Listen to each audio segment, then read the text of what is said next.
And please, stop using me as a black man as your pawn. And yes, I said it, to push your agenda. I'm sick of it. Mr. Johnson, we're going to go in proper order. You're recognized for 5 minutes. Well, this is a great way to run a hearing. Impressive. The legislation being put forward now for voting rights authorization and expansion counts any change to a state's voter ID law as a mark against it. 36 states already have voter ID laws. That's what's being done. It's very specific. It's very purposeful. That's what's actually happening. The Voting Rights Act punishes states for improving the processes they use to clean up and maintain accurate voting rolls.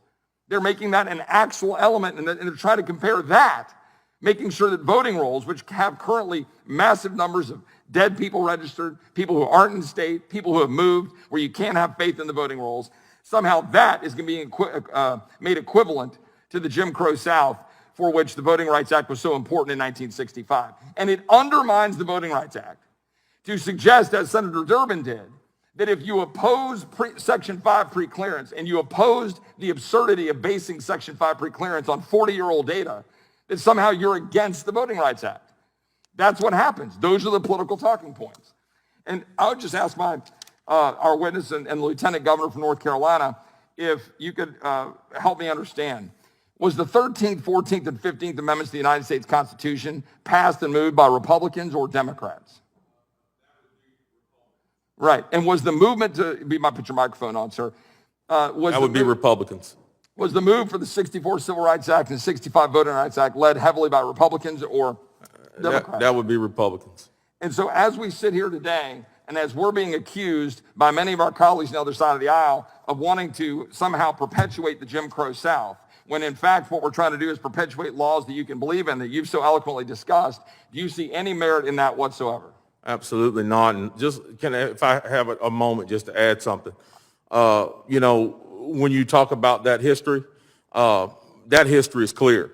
Who stood on which side at every turn in history? It is clear. It's not even in dispute. And it's not in dispute now. What we want is integrity. We don't want power. We want integrity.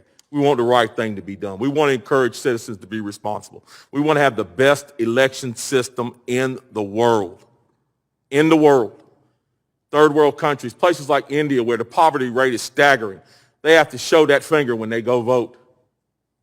It's time that we modernize our election system in this country and stop playing all these silly games based on race. And please, stop using me as a black man as your pawn. And yes, I said it, to push your agenda. I'm sick of it.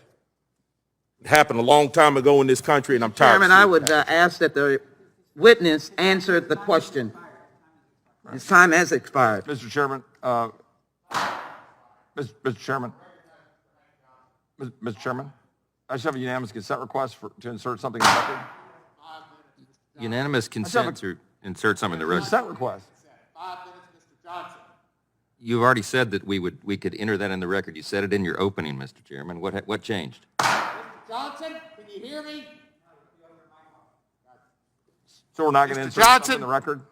So Republicans Recognized can't for enter 5 anything minutes. in the record? I'm So just the need chairman clarification. doesn't want us to be able to insert stuff in the record? Maybe in a few minutes, but not right now. Oh, because when I had my time closing, I didn't want to insert it at the time inserted when I spoke. Mr. Johnson, we're going to go in proper order. You're recognized for 5 minutes. Well, this is a great way to run a hearing. Impressive. What's wrong?